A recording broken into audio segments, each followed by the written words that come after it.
Hello guys, আমরা আজকে এসেছি শঙ্করাচার্য মন্দিরে, আদিগুরু শঙ্করাচার্যর মন্দির।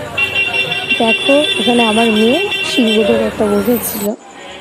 এই যে ইনি হলেন শঙ্করাচার্যদেব, যাকে নাকি শিবের একটা অংশ হিসাবে পুজো করা হয়। নিচে একটা ছোট্ট শিব বসানো আছে, কিন্তু সেইটা ক্যামেরায় ধরা পড়ছে না, নিচে আছে। পুরোহিতরা মন্ত্র পড়ে পূজা করছিল। তখন আমরা যখন যাই, আমি একটু ঘুরে ঘুরে মন্দিরের ছবিগুলো তুলছিলাম।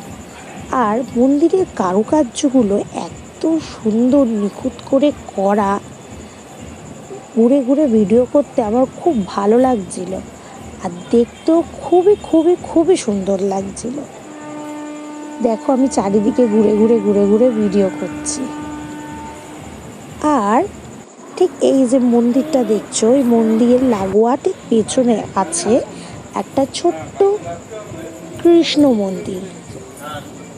কৃষ্ণ সম্পূর্ণ কালো রূপে, সামনে আছে একটা গণেশ, চিত্রদাতা গণেশ। তারপরে কিছুটা এগিয়ে গেলে আছে হনুমানজি, জয় হনুমান, জ্ঞানগুণ সাগর। তারপরে আর একটু এগিয়ে গেলে আমাদের বিরাজমান নন্দী মহারাজ বসে আছে।